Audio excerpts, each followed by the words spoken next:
Hi friends, ನಮಸ್ತೆ. Welcome to Shri vloggers and trends. ನಾನು ನಿಮ್ಮ ಯಶಸ್ವಿನಿ ದೀಪಕ್. ಎಷ್ಟೊಂದು ದಿನ ಆದಮೇಲೆ ಬಿಸಿಲಿಂದ ಬಾಡೋಗಿದ್ದು ನಮಗೆ ಮಳೆರಾಯ ಕೃಪೆ ತೋರಿಸಿ ತಣ್ಣಗೆ ಮಾಡಿದ್ದಾನೆ. ಸೊ ಈ ವೆದರ್ನ ಎಂಜಾಯ್ ಮಾಡೋಕ್ಕೆ ಲೈಟಾಗಿರೋ ಸ್ನ್ಯಾಕ್ಸ್ ಇದ್ದರೆ ಚೆನ್ನಾಗಿರುತ್ತೆ ಅನ್ನಿಸ್ತು. ಅದಕ್ಕೋಸ್ಕರ ನಾನು ಇವತ್ತು ಅಕ್ಕಿ ಹಿಟ್ಟಿನ ಬೋಂಡ ಮಾಡಿದ್ದೆ. ಆ್ಯಂಡ್ ನೀವು ಕೂಡ ಈ ರೆಸಿಪಿನ ಟ್ರೈ ಮಾಡಿ. ಮೊದಲಿಗೆ ಇಂಗ್ರೀಡಿಯೆಂಟ್ಸ್ ನೋಟ್ ಮಾಡ್ಕೊಳ್ಳಿ. ಒಂದು 200 ಗ್ರಾಮ್ ಆಗುವಷ್ಟು ಅಕ್ಕಿ ಹಿಟ್ಟು, ಹಾಗೆ ಸಣ್ಣಗೆ ಹೆಚ್ಚಿರೋ ಒಂದು 3 ಈರುಳ್ಳಿ, ನಂತರ 2 ಹಸಿಮೆಣಸಿನ್ಕಾಯಿ ಸಣ್ಣಗೆ ಹೆಚ್ಚಿರೋದು. ಇದನ್ನು ಹೆಚ್ಚಿಟ್ಟ ಮೇಲೆ ನೀವು ಅಕ್ಕಿ ಹಿಟ್ಟನ್ನ ಯಾವ ಬಾಣಲಿ ಅಥವಾ ಪ್ಯಾನ್ ಬಗ್ಗಿಸ್ಕೊಂಡಿದ್ದೀರೋ ಅದಕ್ಕೇ ಈ ಈರುಳ್ಳಿ ಮತ್ತು ಹಸಿಮೆಣಸಿನ್ಕಾಯಿ ಶಿಫ್ಟ್ ಮಾಡ್ಕೊಳ್ಳಿ. ನಂತರ 1 ಟೇಬಲ್ ಸ್ಪೂನಷ್ಟು ಜೀರಿಗೆ, ಹಾಗೆ ಒಂದು ಅರ್ಧ ಚಿಟಿಕೆ ಅಥವಾ ಅರ್ಧ ಟೇಬಲ್ ಸ್ಪೂನಷ್ಟು ಇಂಗು ಹಾಕ್ಕೊಳ್ಳಿ.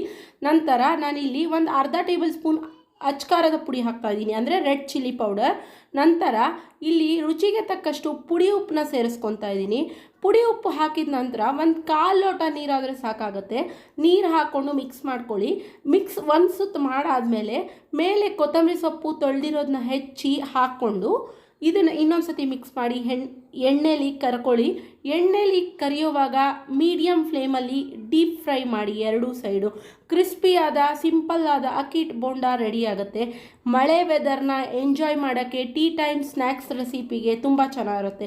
ನೀವು ಕೂಡ ಈ ರೆಸಿಪಿನ ಟ್ರೈ ಮಾಡಿ ಹೇಗಿರುತ್ತೆ ಅಂತ ನನ್ನ ಕಮೆಂಟ್ ಬಾಕ್ಸ್ನಲ್ಲಿ ಬರುತ್ತೆ ತಿಳಿಸಿ. ಈ ವಿಡಿಯೋ ನೋಡೋದಕ್ಕಾಗಿ ಧನ್ಯವಾದಗಳು. ಮುಂದೆ ಮತ್ತಷ್ಟು ಹೊಸ ರೆಸಿಪಿ ಜೊತೆ ನಾನು ನಿಮ್ಮ ಮುಂದೆ ಬರ್ತೀನಿ. ಅಲ್ಲಿವರೆಗೂ ನೀವು ನನ್ನ ಚಾನಲ್ ಸಬ್ಸ್ಕ್ರೈಬ್ ಮಾಡಲಿಲ್ಲ ಅಂದರೆ ಈ ಕೂಡಲೇ ಸಬ್ಸ್ಕ್ರೈಬ್ ಮಾಡಿ. ಪಕ್ಕದಲ್ಲೇ ಕಾಣಿಸೋ ಬೆಲ್ ಐಕಾನ್ ಬಟನ್ ಪ್ರೆಸ್ ಮಾಡಿ. ಲೈಕ್ ಮಾಡಿ, ಶೇರ್ ಮಾಡಿ, ಕಮೆಂಟ್ ಮಾಡಿ. ಹಾಗೆ ನನ್ನ ವಿಡಿಯೋಲಿರೋ ಕಂಟೆಂಟ್ ನಿಮ್ಗೆ ಇಷ್ಟ ಆದರೆ ನಿಮ್ಮ ಫ್ರೆಂಡ್ಸ್ ಫ್ಯಾಮಿಲಿ ಮೆಂಬರ್ಸ್ ಕೂಡ ರೆಫರ್ ಮಾಡಿ. Please wait for my next recipe.